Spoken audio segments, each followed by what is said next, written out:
Welcome to the spring semester, IU. I'm Cody Sherritt. In this Hoosier Sports Night update, we bring you action from the hardwood as the men's and women's basketball teams faced Big Ten opponents over the weekend. After winning only one Big Ten game last season, the men's basketball team is looking to rebound and mature in the remainder of this season. On Sunday, the men took on the Minnesota Golden Gophers at Assembly Hall and held a 15-point lead in the second half. However, after some sloppy and tentative play allowed the Gophers to force overtime. Minnesota took a 5-point lead in the extra session, but Verdell Jones responded with 6 straight points to give the Hoosiers an 81-78 victory. Here's Courtney Cronin with more. The Indiana Hoosiers have not experienced an overtime win in nearly 2 seasons, the last time being at Illinois in 2007. On Sunday, with a lead of nearly 14 with 6 minutes to play in the first half, IU struggled to stay on top of the Minnesota Golden Gophers and extended the game into overtime, winning 81-78 in Bloomington. We followed our game plan to the point that we had a lot of success with it, and then when we got away from our game plan, we allowed them back in. And we knew we were going to have to do different things defensively because they have so many players that can make plays. You never know what can happen in a game, and overtime happened. And we did a great job executing our stuff down the stretch. The Hoosiers' 43 rebounds helped them get back in the game at a point where their lead was cut to 4 inside of 2 minutes to play in regulation. The combination of these rebounds and capitalizing upon turnovers helped players like Verdell Jones III and Jeremiah Rivers make their shots and secure the win. I've always had just that edge and just internal, focus to play good D and lock up the best players when I need to and when they need me to. I just wanted to crash the glass hard.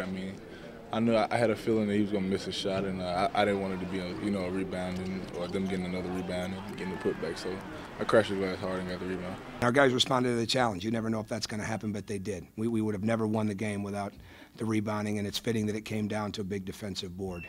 The Hoosiers now stand with a record of 8-9 and with a renewed sense of faith in the basketball program. With 2 Big Ten wins already accomplished during this season, the team has proven that they have grown and matured from last year. We felt like there were 2 times we played Minnesota last year. We were right there. Even on the road, we couldn't get over the hump, but we were there. They kicked us on the glass. They were average 15 offensive rebounds against us. So the maturity part of it is that's a big part of that, understanding, okay, why did we lose, and eliminating the losing habits. Having that experience last year and playing in big games last year, I think it really helped me with my confidence. They proved today that they have matured, that Indiana has obviously learned their lesson, and they responded the right way. At Assembly Hall, I'm Courtney Cronin, Hoosier Sports Night. Thanks, Courtney. After a couple dismal 3-point shooting efforts against Illinois and Michigan, IU responded by shooting 47% from behind the arc against the Gophers. Minnesota was led in scoring by DeVoe Joseph's 19 points, many of which came down the stretch. However, it was Verdell Jones III that took over the overtime and led all scorers with 24 points. Casey Richards has more from Assembly Hall on Jones' play in the extra session. After blowing a 14-point lead in regulation and falling behind in overtime by 5, it looked as if the young Hoosiers were on their way to another heartbreaking defeat. However, the determined squad rallied around each other to knock off Minnesota 81-78. Needless to say, very, very proud of our effort because there were so many times in this game we could have folded up the tents, and we didn't. We knew that was a lot of time, and we just wanted to come down, get some execution to score. So we did that down the stretch. We weren't losing. We're not going to play extra 5 minutes and lose at home. If we're going to play extra 5 minutes, we're going to come out and bust their head and win. So, that's the mindset our whole team took, and that's the mindset we won with. Sparking the victory was the play of sophomore guard Verdell Jones III. Jones scored 6 straight points in the extra session, capped by an and-one jumper that put the Hoosiers ahead for good. Oh, I was just feeling it. I thought I could shoot over him, and I don't know, just went in. It was very big. He did a great job at, getting to the foul line and, drawing contact. So, he did a great job tonight. We had a serious deer-in-the-headlight look at the end of regulation and really the first 2 possessions of overtime. And he really, those plays, staying fearless like that, were really, really important. With the victory, Indiana now stands at 2-3 in Big Ten play, which already doubles their conference win total from all of last season. From Assembly Hall, I'm Casey Richards, Hoosier Sports Night. Thanks, Casey. As DeVoe Joseph's last second 3-pointer bounced off the back of the rim, Bedlam hit Bloomington as some students rushed the floor despite the Gophers being an unranked opponent. However, as Nick LaGrange reports, this just demonstrates how much the fan base here at IU is starving for success. On display in Indiana's overtime victory against Minnesota Sunday was maturation, intense energy on both ends of the floor, as well as a strong backing by the Hoosier faithful, something that has been sorely lacking in the past year.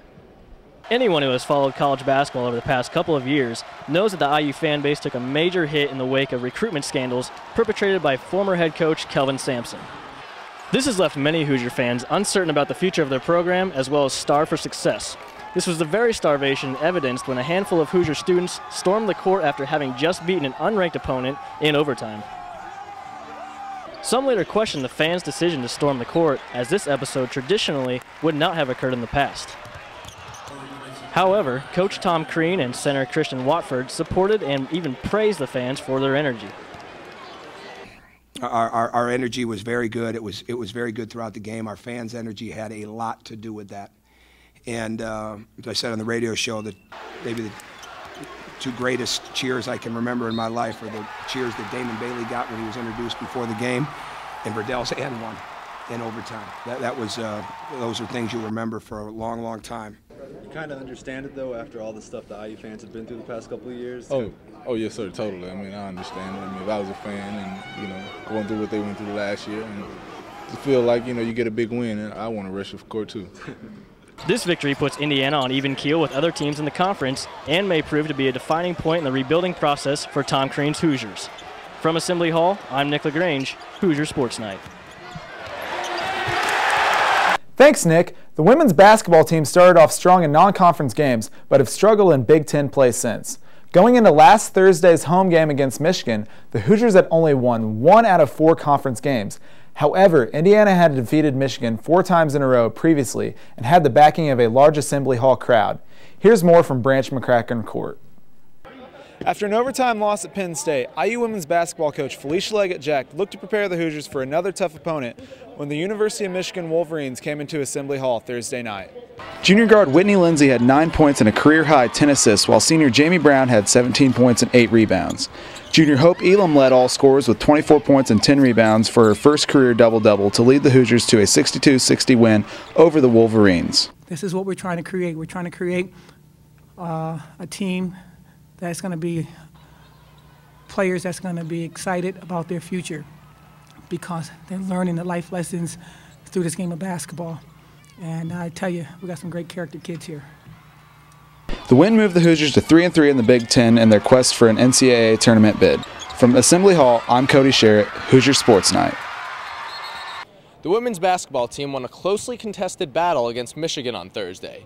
3,000-plus fans showed up behind the Head to the Hall promotion, which cut regular ticket prices to $1. Well, because we won, it was great. Because they were loud, it was great. We had a Head to the Hall and we had 8,000.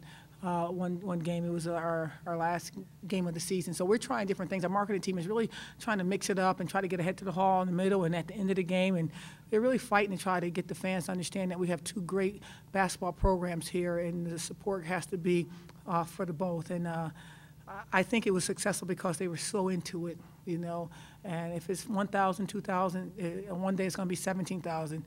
If they really give it all they have, it means the world to us. I'd say that they come when our marketing really gets out there, and I know that they do for each and every game, but when we really get something like this Head to the Hall, more and more people come. So I'd have to say that our fans are coming if our marketing's, our marketing's really promoting us. You tell your players that no matter what, you let it become from the inside. But my goodness, it's not true. Because I remember when I used to play at Syracuse and we played in the Dome, and that was men's basketball fans would come in prior to the men's game and they'd be there watching the women's team. We just didn't know how to lose then. The adrenaline rush you feel, the enthusiasm the Hoosier Nation gives you, it was almost deafening. We had 3,000 fans today, and it seemed like it was 10,000. They get into it, and so it means everything. We're going to fight and we're going to claw and we're going to do what we have to do with or without the fans, because that's who we're trying to grow our young ladies that way. But my goodness, it makes such a difference when they come. The Hoosiers seem to play much better in front of a large, enthusiastic crowd. Against Michigan, the six-man award goes to the fans. Indiana hopes to have the same support for the rest of the season. From Assembly Hall, I'm Lucas Mayer, Hoosier Sports Night. Well, that's all we have for this week. Tune in next week as we bring you more from the world of IU sports. I'm Cody Sherritt. Have a great week.